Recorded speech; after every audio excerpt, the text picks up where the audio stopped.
Evening po, for our opening prayer po. Sa ngalan ng Ama, ng Anak, ng Espiritu Santo. Amen. O banal na Ama, dumadalangin po kami sa iyo na puno ng pasasalamat sa biyayang buhay na ipinagkaloob mo sa amin. Kami po ay nagpapasalamat sa pagkakataong nagkatipon ngayong gabi bilang isang komunidad. Pagpalain po ninyo ang lahat ng kaisa sa pagtitipong ito. Humihingi po kami ng iyong gabay at karunungan para sa mga usapin na aming tatalakhayin. Tulungan mo po kaming palagunin ng pagkakaisa kung saan ang pag-ibig, respeto, at pag-unawa ay umiiral. Ito po ang aming samot dalangin sa pangalan ni Jesus. Amen. Sa ngalan ng Ama, ng Anak, at ng Espiritu Santo. Amen. For our readings po for tonight, the reflections and the verses about the Good Samaritan. The parable of the Good Samaritan teaches us the importance of showing mercy and kindness to those in need, regardless of their background. It challenges us to move beyond our comfort zone and prejudice to help others selflessly. Jesus uses the parable to redefine the concept of neighbor, emphasizing that love should transcend social and ethnic boundaries. The action of the Samaritan demonstrate that true compassion involves personal sacrifices and effort. The priest and Levite in the story symbolize how religious duties should never overweigh the need for human compassions. The Samaritan's aid to the wounded man highlights the importance of immediate and practical assistance in time of crisis. By telling this parable, Jesus encouraged us to evaluate our own attitudes toward those we consider different from ourselves. The parable underscores the idea that genuine love for others is the key component of living a righteous life. The Good Samaritan's actions remind us that mercy and kindness are the universally recognizable and appreciated virtues. It illustrates that our actions, rather than our titles or positions, define our true character. The story prompts self-reflection on whether we should act as the Samaritan did in our daily lives. Jesus' choice of a Samaritan, traditionally despised by Jews, as the hero of the story, served to dismantle deep-seated prejudices. The parable encourages us to see everyone we encounter as a potential neighbor deserving of love and care. It calls us to be proactive in seeking opportunities to serve and assist those in distress. The Good Samaritan's willingness to help, despite societal divisions, teaches us about the universal call to love and serve. The innkeeper's cooperation with the Samaritan highlights the collective effort needed to care for the vulnerable. The story emphasizes that love is shown through action, not just words and feelings. The parable teaches as well that love and mercy should be extended to all without seeking recognition or reward. And the Good Samaritan's kindness transcends mere duty, showcasing a deep-seated commitment to the well-being of others. And lastly, ultimately, the parable serves as the powerful reminder that we are called to embody God's love through our interaction with all the people. That's all for our readings for tonight. Thank you so much. And okay. So, quick ano lang po, reflection about sa readings natin for tonight, which is yung story about the Good Samaritan, which is, mababasa natin siya sa book of Luke, somewhere there. And yes, and have we ever wondered that bakit kapag when someone is seeking for help or sabihin na natin na in especially kapag nasa public places tayo is walang masyadong tao na nakakita ka agad ng kagandahan na loob na tumulong. wherein yung iba is kailangan pag-usapan muna siya kahit in-ill na siya. And yung iba is kumukuha ka ng Facebook Live. And yung iba nagpipicture na chismismisan lang sa paligid. And minsan, wala talagang tumutulong sa kanya na sabihin natin magandang loob, na tulungan ka agad, na hindi na siya para pag-usapan and i-record pa yung nangyayari sa kanya. And I came with a thought na kasi iba-iba tayo ng perspective sa life. And hindi lahat is ano natin, what do you call this? Yung sinasabi lagi ni Pops na ah, hindi natin siya kasekta.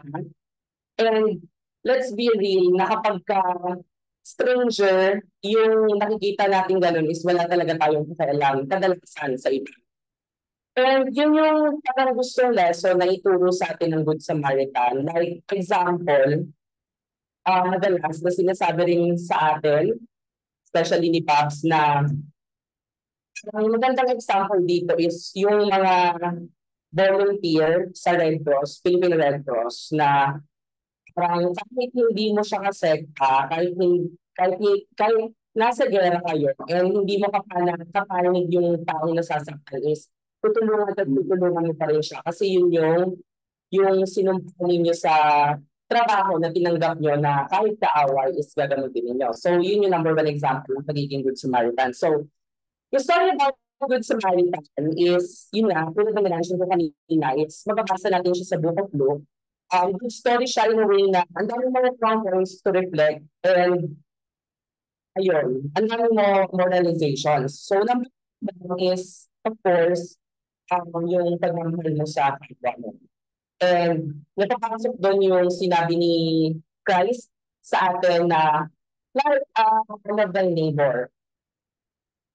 Yun nga, hindi lang dapat mahalin natin, yung kapwa natin as it is, pero katulad ng sinabi ni Christ sa mga scriptures na yon na mahalin natin yung kapwa natin, gaya ng sarili natin. So, number one na pinakita doon is yung mga power, yung Levites, is yung mga sacerdote, is nilampasan lang yung taong nasasaktan. Tapos, nakita doon na parang yung Samaritano siya yung pinakamababang uri ng klase ng tao sa lugar nila nung way back ang panahon nila. Pero siya pa yung magagandang loob na tumulong sa tao na nasasaktan. And yeah, that's a good point na nagsasabi rin na hindi kailangan mataas yung antas mo as pagkatao para tumulong. Kasi kahit sa maliit na bagay, sabi ko nga sa mga previous talks ko here and sa mga sharings ko tuwing Saturday kapag may prayer meeting tayo na, hindi naman kasi kailangan pag sinabing tutulong tayo is always financially. Kasi katulad na nung sinabi ko last month about yung sa love and sacrificial kung ano yung topic po natin noon is kasi hindi tayo lahat financial stable and hindi kaya lahat mag-provide ng pera para sa kapwa natin. So, yun nga, katulad din ng mga sinabi nila Dr. Angling and nila Bishop Chok last time na hindi mo kailangan mag-provide palagi ng material na bagay, prayer is enough. And kung nakakakita ka ng taong nasasaktan and kailangan talaga ng tulong, kung hindi ka man makapagbigay financially, prayer is enough. And comfort, yun lang din yung magandang maibibigay natin sa taong nasasaktan kasi it's not about material at all. And next is, yun nga, kikiramay at pagtulong, masyadong redundant yung mga example natin ngayon kasi yun lang yung pinaka-point na gustong ipa-realize sa atin yung story about the Good Samaritan which is kailangan, though hindi naman mandatory, pero kailangan lagi tayong may sympathy sa puso natin. Kasi when the time comes na tayo yung nangangailangan, may mga taong willing din and may mga taong nandiyan din for you kasi ginawa na sila ng mabuti nung nangangailangan sila. And that is, ayun, pagpapalayo na ating pag-unawa sa kapwa. So yun, sabi nga ng Rachel, panahon ngayon, madalas kasi this is kapag hindi natin ka-level yung tao, na nakakasalamuha natin is parang naging entrepreneur, bahala ka na. Pero hindi siya tama sa panahon natin ngayon kasi dapat kahit sino pa yan, as long as living creature siya is matuto natin parang down the earth lagi na we are willing to help and to embrace everyone na as our kamag-anak and kadugo. Kasi nga, yun yung isa sa golden rule ni Christ, which is love thy neighbor. So that is for my time for tonight. So thank you so much po. Ang next share natin is si Brother Alvin po. Thank you. Thank you, John Paul. Ayun. Excuse me po, bali si Karina daw muna ang mag-share. Sige, go ahead. Okay. Good evening po. Yeah. Good evening. Yeah, good evening. Bali yun po, sa Luke 10:35 to 37, the Good Samaritan. Bali ang nakuha ko po ng mga notes, mga highlights sa mga nabasa ko po. Isa po yung sinabi ni Saint Teresa of Calcutta. Mother Teresa says, real love is always painful and hurts. Then, it is real and pure. So, ibig sabihin po, parang pag nagmahal po tayo, may kasamang sakripisyo. So, ibig sabihin, pag nasaktan ka, kahit kasi mahal mo yung isang tao, kaya mo pa rin siyang mahalin habang ikay nabubuhay. So, ibig sabihin, real po yung love. So, sabi po rin sa aking mga nabasa, hindi kailangan maging mayaman, nasa katungkulan o tanyag para sa paggawa ng pagkabutihan sa kapwa.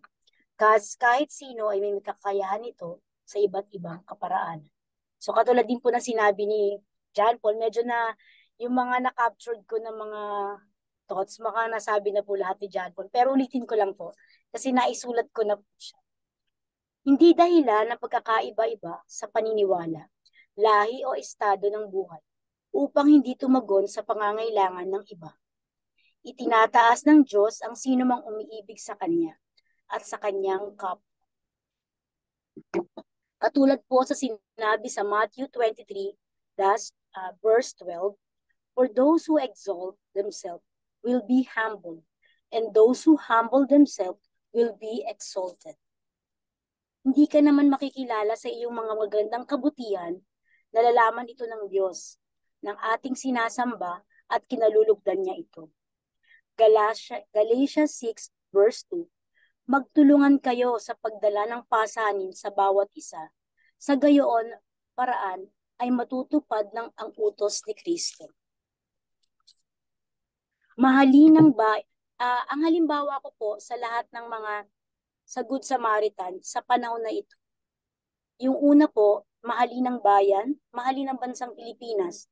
Mahalin mo yung community na meron ka ngayon kasi di ka naman tutulungan ng community na katabi mo kung merong mang sakunang maganap sa'yo, kung yung mismong community mo, hindi mo siya love. So for example, nagkaroon ng fire o kaya nagkaroon ng something na emergency sa place, kung hindi ka nakikipaghalubilo sa community na kinabibilangan mo, posibleng hindi ka tulungan nila.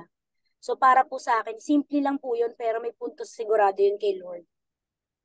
Pagsunod sa batas trapiko, kahit simple lang, malaking impact sa buong komunidad.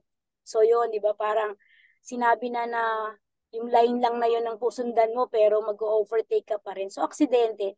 So yung mga simpleng bagay na yan, isa rin siya sa nakikita kong paraan na sinasabing Good Samaritan. Hindi naman kailangan yung malaking impact na kailangan may madapa pa para ka lang tumulong. Makikibahagi sa simbahan ang nasasakupan, simpleng bagay, pero malaking score yan kay God. Kasi, for example, di ba alam mo naman na kapag nagdumi ka doon sa place na pinaupuan mo, na isang oras lang, amakin mo naman yung naglinis doon. Hindi mo ba naisip na lilinisin niya pa yon? So parang, ano mo na yon, common sense, parang, uy, paano, hindi ba nakakahiya sa'yo na naupo ka ng malinis, pero pagbalabas mo, dinumihan mo pa. So parang, ano na yung, parang, real talk, parang ano na yun, di ba? Parang, Alam mo ba na nilinis yon, nag-effort yung tao doon. Hamakan mo yung pinunasan niya doon, tapos dudumihan mo. Yung mga simpleng bagay, sa palagay ko, isa na rin siya sa paraan sa pagtulong sa kapwa. At saka yung tinatawag na Good Samaritan, hindi naman kailangan na kasing literal nung sinabi sa Biblia.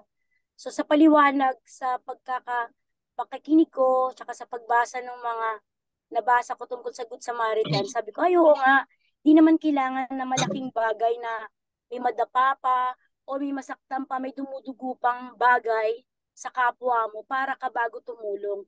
O kinakailangan may cancer na siya, tsaka ka palang tutulong. So parang yung little things na pag-pray mo, tapos along the way, meron siyang kailangan. Hindi pa kasi siya, example ko po, meron po akong kaibigan na since November pa po siya nakapila sa PGH. So parang as in operahan pa lang siya inoperahan pa lang siya nung Tuesday. So it takes 7 months bago siya mapunta sa bed ng operating room. Along yung sa way na yon, nakita ko, sabi ko, naiiyak po ako, sorry po. So parang nakita ko na grabe yung niya, sacrifices niya. Sabi ko na matutulong ko sa tao na to, sabi niya. Parang lagi po siya nagbe-beg dun sa vitamins na iniinom namin. So sabi ko siguro kasi nag-birthday po siya noong nakaraan. Sabi ko sige, ito yung regalo ko. Sobra po yung thankful niya. Sabi niya, Coach, kung ano man mangyari, basta nabigay mo sa akin yung gusto kong vitamins, maraming salamat. Though hindi naman yung ganun ka, medyo mahal po talaga yun, pero para sa kanya, grabe yung impact. So sabi ko, ito yung mga little things na sinasabi ni God na may puntos na siya. Hindi kailangan na ganito ka, ganon. So parang yun po yung sa aking pananaw para po sa pagbasa na yan. Tapos nakakuha rin po ako ng isang uh, uh, dasal. Maikli lang po naman ito. Panginoon, naway magliyab ang aming mga puso upang sama-sama kaming magtulungan, makamit lamang ang kaharian mo. Amen. Salamat po. Salamat. Good evening. Salamat po. Hello, good evening po. Magandang gabi po. Magandang gabi po, Bishop. Parang nasabi na nilang lahat, kaya wala na siguro akong sasabi. Pero actually, nung mabasa ko itong The Parable of Good Samaritan, maraming bagay na pwede natin gawin. Hindi lamang sa pagtulong sa ibang tao para maging Good Samaritan.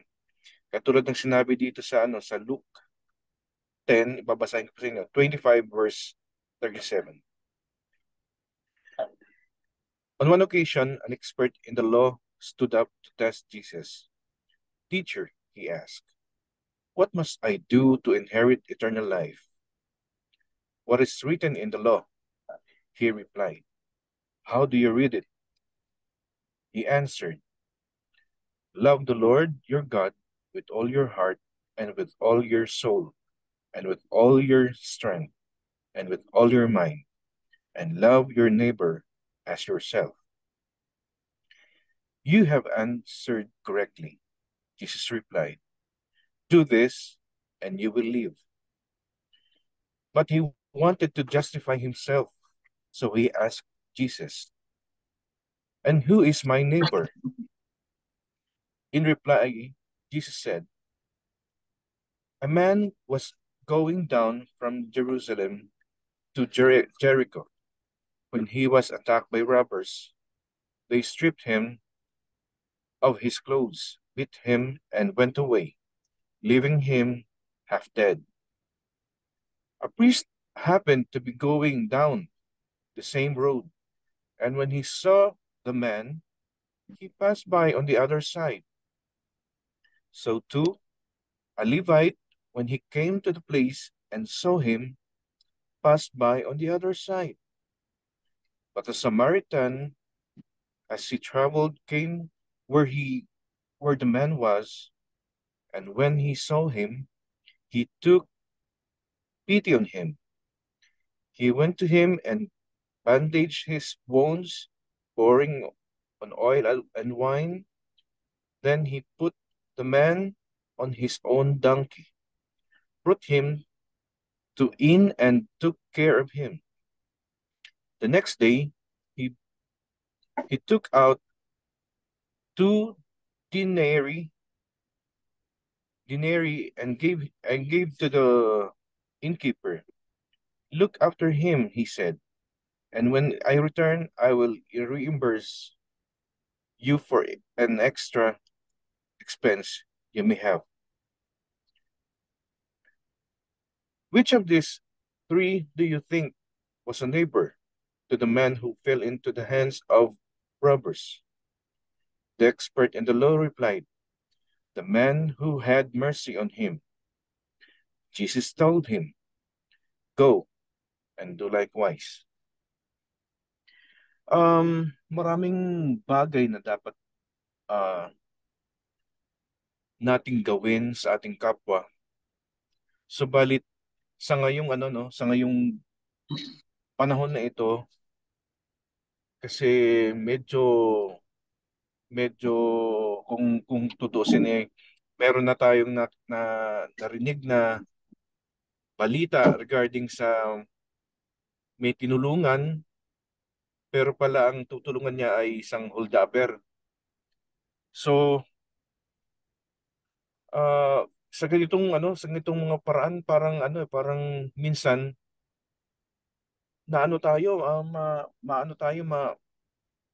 nadidistract tayo sa pagtulong. Kasi bakit? Hindi natin alam kung tayo ba'y bibiktimahin ng tutulungan natin o tayo'y talagang tumutulong. Matutulungan natin siya at tunay ngang nangangailangan siya ng tulong.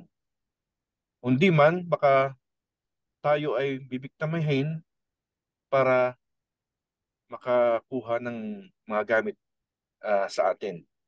So yun yung mga bagay na napakabigat gawin. Kasi tinulungan mo na nga yung tao, tapos nanakawan ka. Parang parang bigat no? Talagang hindi mo alam kung Lord, Lord? Tutulungan ko ba to? So ngayon, nag-iingat ng mga tao pag nakakita ng na disgrasya, titingnan lang syempre kasi baka mamaya pag tinulungan mo, may baril pala, tutukan ka na. So yun yung mga dapat hindi rin literally hindi siya advisable na ngayon na kailangan lumusob ka agad, tulong ka agad. Ngayon kailangan talagang pakiramdaman mo rin kung sino tutulungan mo. Lesson doon sa ngayong panahon na ito, para bang ang pagtulong ay madali na lang gawin. Ngunit pipili tayo ng tutulungan natin. Para bang ano ba to? Yung tao ba na tutulungan natin totoo ba talaga nangangailangan to? Baka naman para may mga doubt baka naman nagte-take advantage lang kasi ganito. So yun yung nakita kong ang pagtulong ay minsan kailangan natin pakiramdaman din kung sino ba talaga ang tunay na nangangailangan. Bagamat ang pagiging Good Samaritan ay hindi lamang sa pagtulong. Sa pagsundin sa mga sa batas natin, sa batas trapiko, sa batas sa kapaligiran, yung tipong maglinis, yun nga magpark yung magpark sa harap sa kalsada. So, sa maliit na paraan na ito, nakakatulong tayo sa neighbors Yung tipong linisin natin ang bakuran natin para yung mga dumadaan hindi makatapak ng dumi ng aso. Tapos yung mga kalat, syempre linisin natin ito. Itong bagay na ito, napapakinabangan ng mga tao. Ika nga, tama yung sinabi ni Lord, love your neighbor as yourself. Love your neighbor as yourself. Hindi mo kailangan ipakita sa kanila. Iparamdam sa kanila. Pero may gawin ka lang. Gawin mo ito para pakinabangan ng lahat. Yung tipong sa mga terminal, pumila na maayos. Siyempre, ikaw, brusko ka. Kaya mo ito. Isisingit ka. Tapos, siyempre, nakakahiya naman sa mga pumila. May nakita kang, kakilala.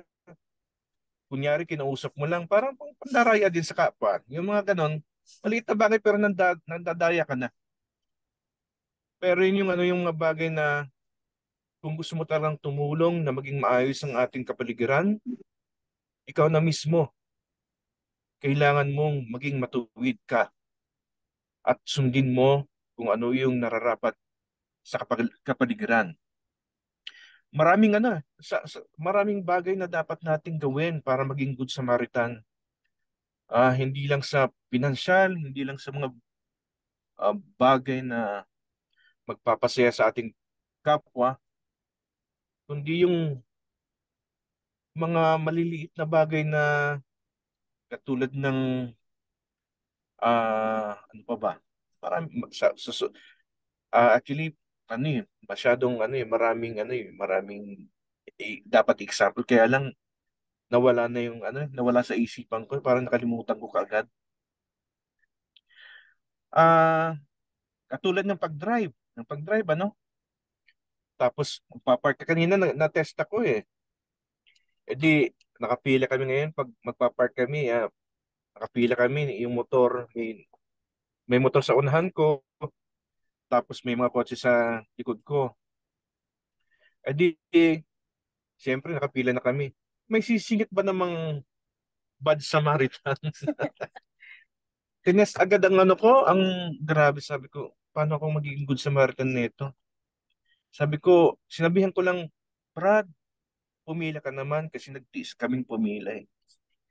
So, hindi ko siya sinigawan kasi syempre mahirap eh. So, yun yung mga bagay na magpapasaya sa kapwa mo. Hindi mo man siya kaano-ano, pero nabigyan mo siya ng respeto. Di po ba? So, maliliit na bagay na magpapasaya sa ginawa natin sa kapwa. Kaya, minsan, iniisip ko na lang na paano ko ba mapapasaya ang mga tao, yung kapwa ko. Parang sabi ko, mamigay ako ng pera, sabi ko, sigurado ang saya-saya nila, siguro. Tapos nakita ko pag nabigyan mo ng 50 pesos, 100, 20, kahit kahit paano sumasaya ang tao, di ba? Sa mga maliliit na ganun eh, mga maliliit na mga barya-barya. Isa na yun, pero hindi talaga dapat yun kasi mamimihasa naman ang tao, magbigay ng pera. Manghihingi na lang ng manghihingi, hindi na magtatrabaho, kaya manghihingi na lang ng manghihingi. So ngayon, naisip ko, sabi ko, ang ang pagsunod, sa batas, ang pagsunod sa pulis trapiko, ang paglinis ng bakuran, ang hindi magkalat sa daan ay isang bagay na mapapakinabangan ng ating kapwa. So yun lang po. Maraming salamat. Maraming Magandang gabi salamat po. God po. bless po sa inyo. Magandang gabi po. Salamat po, nakakatuwa, Kaya po, so again, salamat po, Brother John Paul. So yung nabanggit kanina ni Brother John Paul po na about patungkol po sa Red Cross, naikwento ko sa kanila noon nang ako po ay nag-work pa. So po ako po ay registered Red Cross aider to license dahil ako po ang owner ng company. So yun isi-share ko po sa kanila at yun pong training sa amin bilang Red Cross aider. So anumang sakuna sa kalye, ang trabaho po namin to the rescue. Kung sakali na sa kabuluhan o mapunta sa gera, so to the rescue po kami. Nasa panig ng pamahalaan o hindi nasa panig ng pamahalaan. Nasa panig ng rebelde o hindi. No? So instruction po sa amin is, nandoon po kayo para gamutin yung lahat ng sugatan at tulungan yung gustong mabuhay. Pagkatapos tulungan, pagkatapos gamutin, at sa kanila harapin ang consequences kung sila man po ang may pagkakasala. The very important is buhayin, iligtas ang buhay. No? Pero may consequences, may responsibility po. Pero ang very urgent po is to save life. Kagaya po ng The Good Samaritan. No? So yun yung senior ni John Paul na like Red Cross, Red Crescent, lahat ng sugatan, lahat na nangangailangan ng tulong at gustong mabuhay, tulungan. No? Ganyan din siyempre po kay Sister Karina, ang ganda rin po, kagaya nga ng isa lang nabanggit sa dulo. No? Yung binigyan niya po ng vitamins, nakaka-relate po ako dahil halos 2 years na pong supply po ako ng USANA, no? Laging USANA. At yun po ay good for the heart. Kaya naman po kahit anong atake po sa akin, sinasabi ng doktor, mahirap tablan ng puso mo dahil niyayak ka po ng sobrang makapal na muscle. No?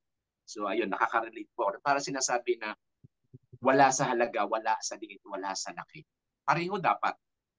Yung nagbibigay, very grateful, at tumatanggap, very grateful. Kagaya po nung tumanggap ng tulong at nagbigay ng tulong po sa The Good Samaritan. Siyempre po kay Brother Aldrin, ang pagiging mabuting Samaritano, not only monetary o material things, yung disiplinado. Maging disiplinado po tayo. Isang mabuting Samaritano na po sa ating kapaligiran. Sa pamilya lang po, no? Maging disiplinado lang po tayo sa family, sa ating komunidad. Matatawag na po na isang mabuting Samaritano. Tumulong but with responsible. May responsibility po tayo sa pagtulong po natin. Pero ganun pa man, so thank you so much. Praise the Lord. No? At ngayong gabi po, meron po tayong surprise. Meron po tayong surprise na sharer, no? So meron po tayong surprise na sharer bago pong lahat. So meron po tayong kauna-unahan po na mag-share sa atin. Kauna-unahan pong dumalo sa atin ngayong gabi. So ayun, pagbigyan po natin ang atin pong newcomer, ang atin pong new member, ang bago pong commentator, si Sister Mary Claire Robero. I-welcome po natin. Good evening po, Sister Mary Claire Robero. So siya po ay ating surprise share ngayong gabi. So muli, magandang gabi po. Magpakilala po kayo. Thank you po, Sister Jessica. Magpakilala po kay Sister Mary Claire. Hello po. Audible po ba ako? Yes. Okay. Ayun, salamat po. Pakilala po. Ako po pala si Sister Claire, Mary Claire. At isang mapagpalang gabi nga po pala. Napaka-fulfilling naman po despite the time. At halos nasambit na po ng ating mga brothers and sisters ang pinupunto ng pagbasa. Pati na po yung mga specific na realizations and examples in the current time.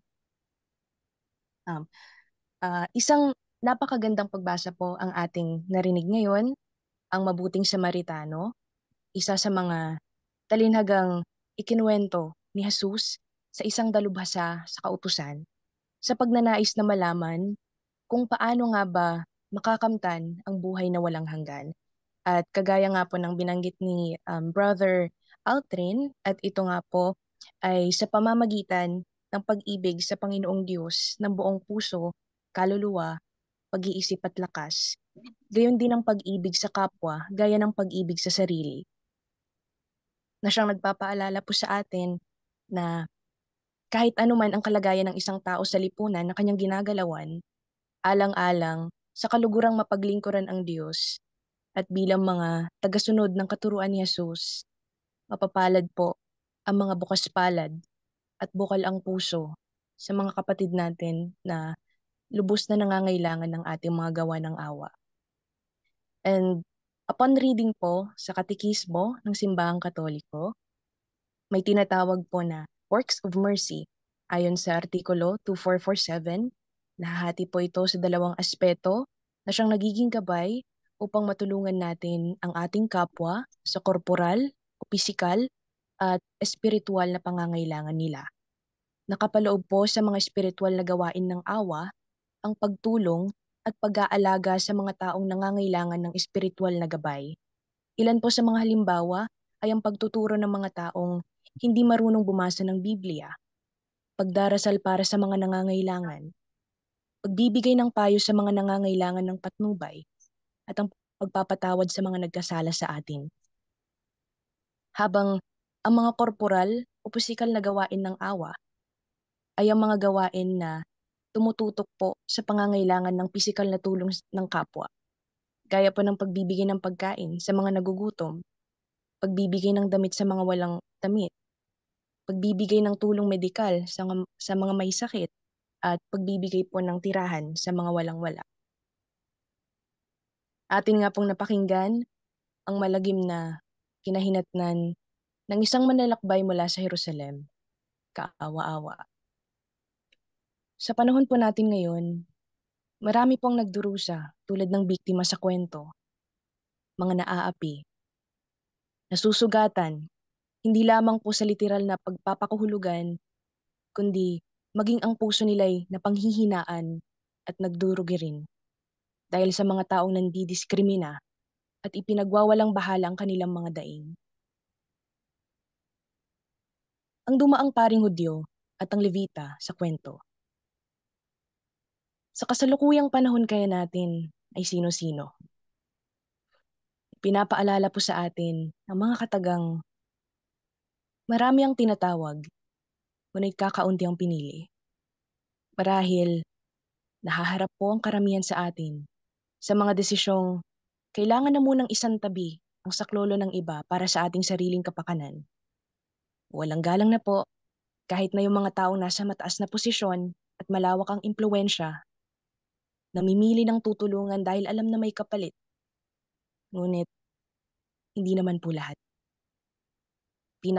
Pinakatanyag na nga po rito, ang anak nga ng Diyos, si Jesus, ang may pusong busilak at mahabaging tunay sa mga taong lubos na nangangailangan, sa mga makasalanan. Wala po siyang pinipili at sino mang sumampalataya sa kanya ay siyang maliligtas at mababago ang buhay. The Samaritan, although being with conflict sa pinanggalingang bayan ng lalaki, the Samaritan embodied the merciful and compassionate heart and kindness of Jesus by helping the wounded. Just how wonderful it is having the initiative to help wholeheartedly na walang hinihinging kapalit, nang walang diskriminasyon kahit sino man siya, sila, o kahit saan man sila nanggaling. Tila naligo po sa awa ang biktima. With the Samaritan's scrupulous attitude o ang pagiging attentive, pagbibigay atensyon sa naghihingalong lalaki, sa bingit na po ng kamatayan, naging tunay po na kapwa siya sa paningin ng mga nakakakita. Agree much din po sa mga sharings ng ating mga kapatid. I had also this one experience that led me to learn from it. Isang napakainit na araw po noon, uwian na mula sa on-the-job training. Grabing traffic po, dumagdag pa yung ingay at usok sa paligid. While being stuck, napahinto po kami sa McDo. Habang tumitingin po sa paligid, namataan ko po yung isang lola. Namumulubi sa tabi ng drive-thru. Biglang nabagbag po ang damdamin ko sa napagmasdang iyon. Naitanong ko sa sarili, should I help her? No. Baka maiwan ka ng jeep pag bumaba ka pa, may bumulong. Sa punto po na ito, I almost gave up resisting to not do anything. Hindi ko naman po siya kilala. Kaya, napaisip po ako. Napapikit na lang at tinanong ang Diyos sa isip, Lord, marapat ko po ba siyang tulungan? Tatanggapin po ba niyang tulong ko? Despite the pagod, init, at hassle, The final decision came, and I went to Lola. She didn't notice me approaching, kaya binati ko po siya. At doon ko napagtantong bulag at walang kanyang kaliwang pa. Cheerful naman po si Lola noong kinausap ko siya. Fast forward, marami po kaming napagkwentuhan tungkol sa buhay niya. At napag-alaman ko pong anak po pala siya ng isang actress noong kumpleto po ang kanyang paa. She was a believer of the God El Shaddai. Ang tanging takbuhan niya sa tuwing nakararamdam siya ng lumbay. Napuno po ang puso ko ng aral mula kay Lola. Ang tanging namutawi lang po sa isipan ko sa encounter na yon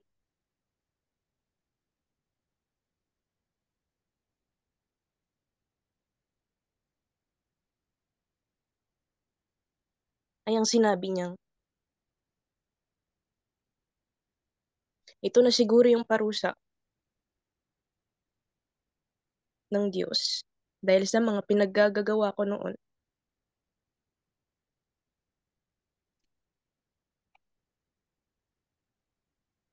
Pero napakabait ni Lord. Salamat ha.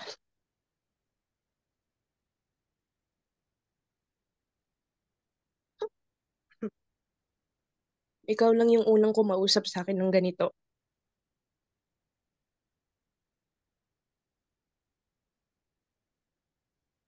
Alam mo, kapag talagang tumulong ka, babalik at babalik din sa'yo. Doble pa.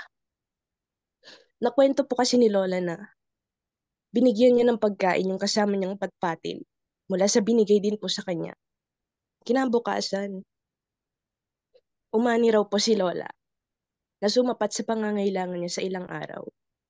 At mula po noon, kasiyahan na po para sa akin ang magbigay at maging matulungin sa mga nangangailangan. Bumaha po talaga ng awat, biyaya magmula noon. Praise God. Ayun lang po. It has been a great time to be with you all po. Ako po mali si Sis Claire. Thank you po.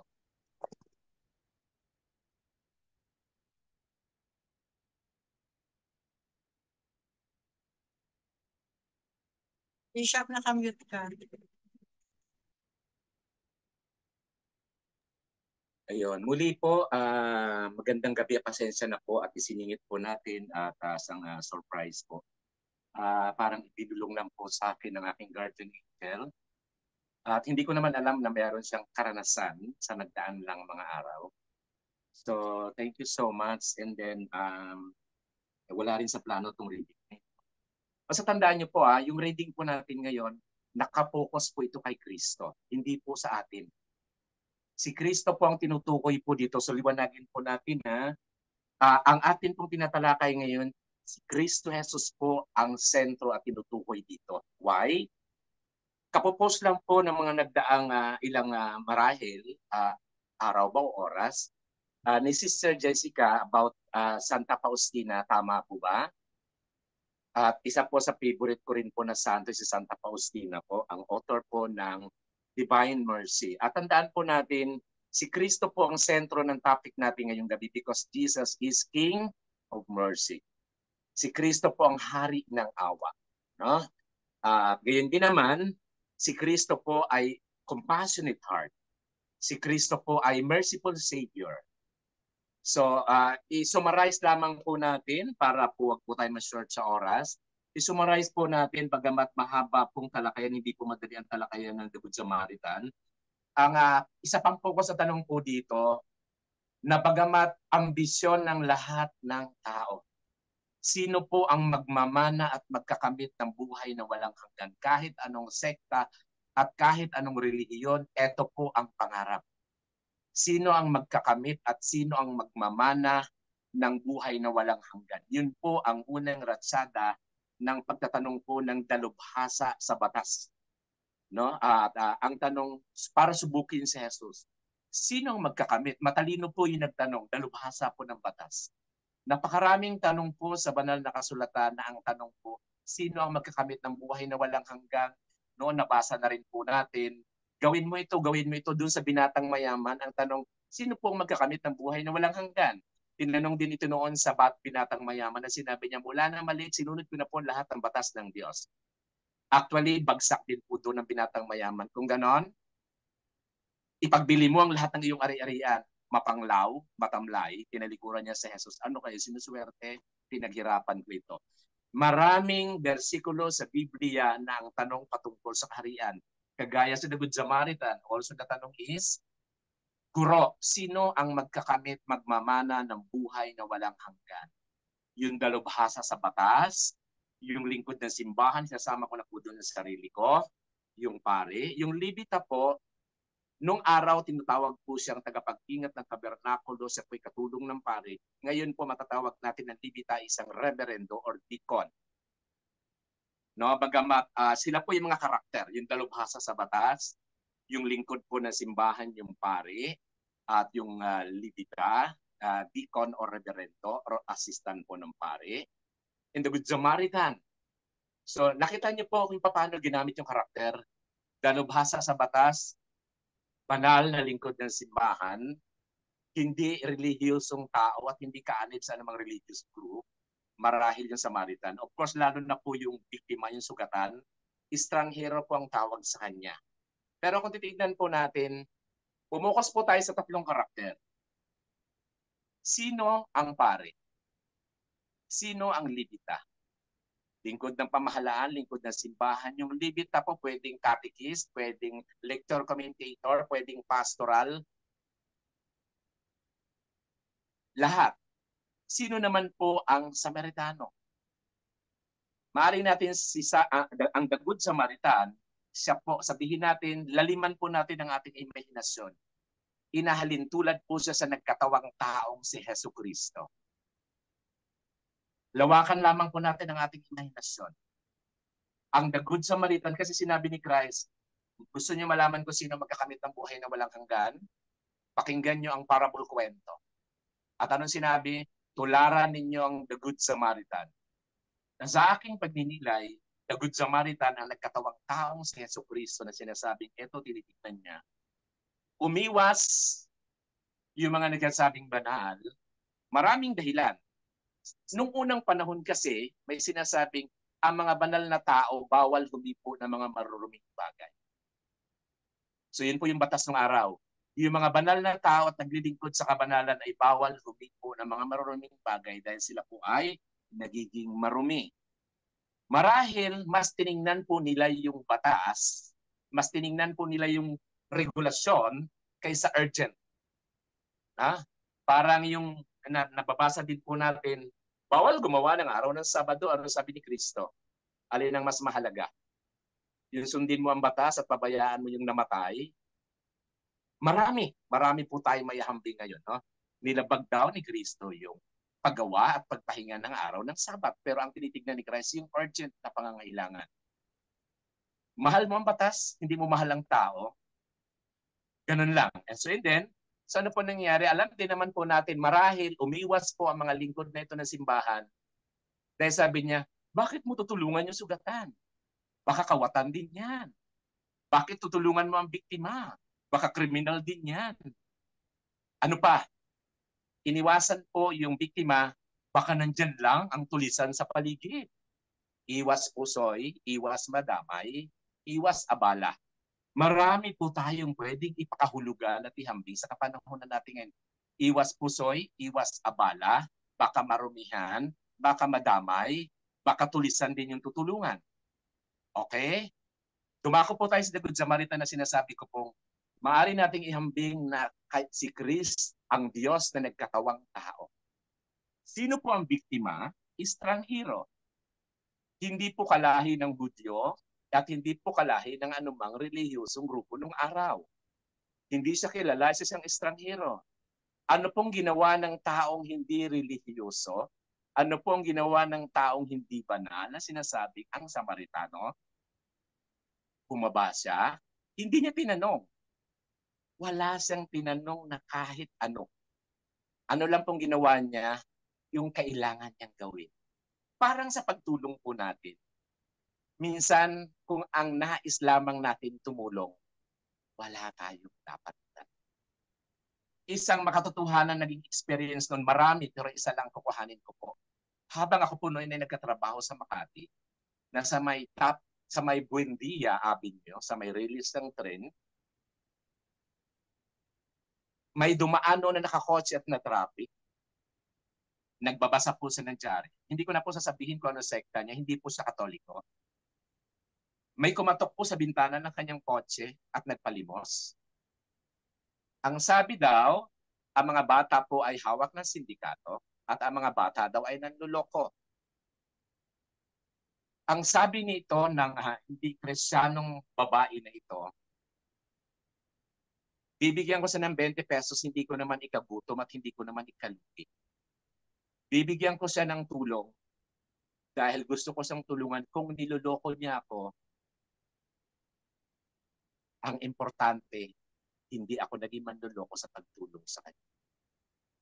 Minsan tignan po natin, kung hindi tapat ang humihingi ng tulong, ang tignan po natin, tayo, tapat ba tayo sa ating pagtulong? Kasi hindi lamang tayo tutulong sa taong tapat.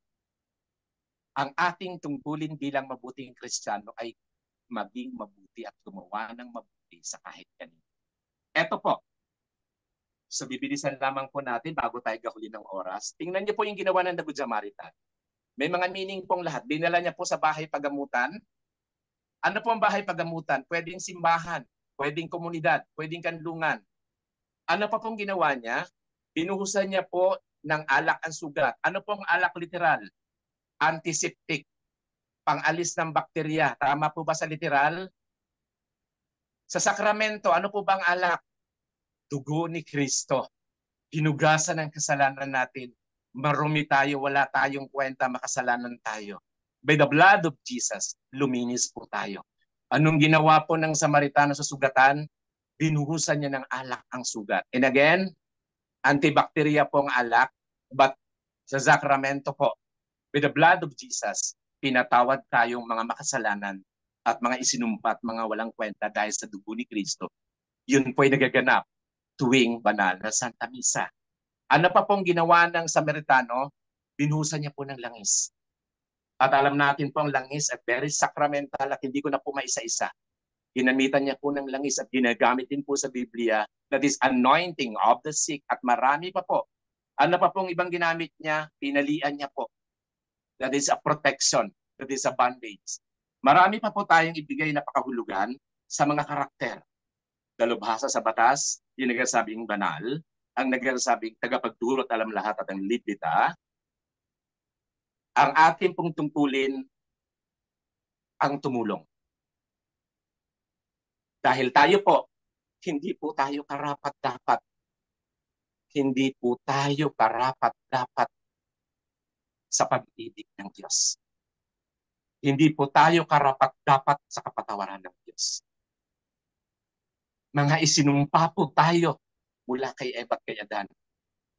Ganon ang ginawa ng Samaritano. Tinulungan niya ang estranghirong biktima without question. Niloloko nila tayo. Kapatid,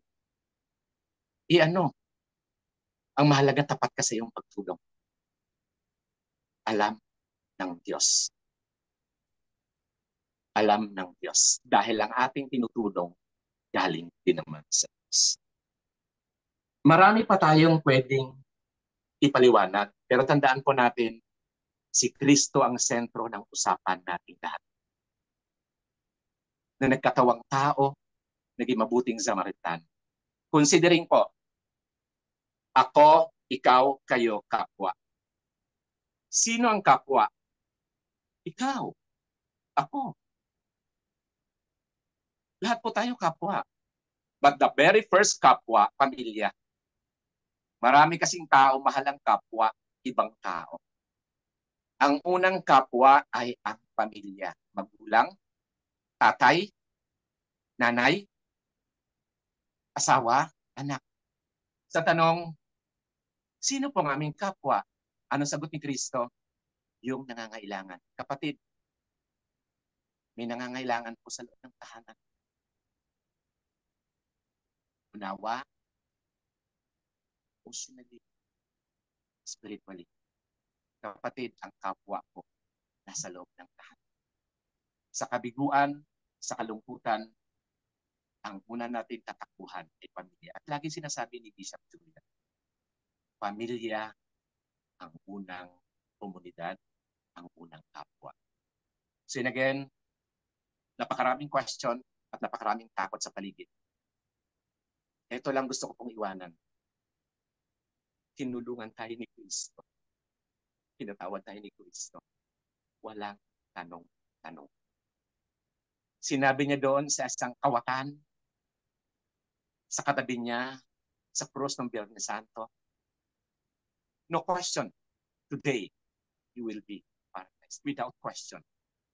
Kapatid, kung may magagawa po tayo, gawin natin. Ang mahalaga, tapat tayo. At kung tapat tayo, masaya tayo. Kahit hindi sila tapat.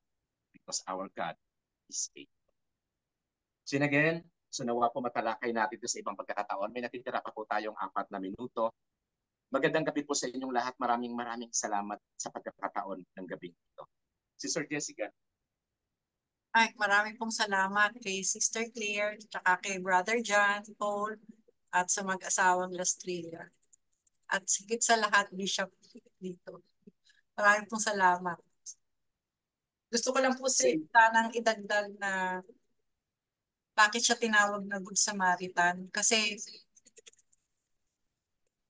yung oras niya, yung panahon niya, katulad nga ng sinabi ni Brother Aldrin kanina, minsan pag nabanggit niyo, Bishop, na minsan nakakatakot tumulong, lalo na sa panahon ngayon, yung bang may nag-aaway, huwag kang tumulong kasi may mga insidente na yung tumutulong, yung umaawat, yung nasa saksak, may mga ganon.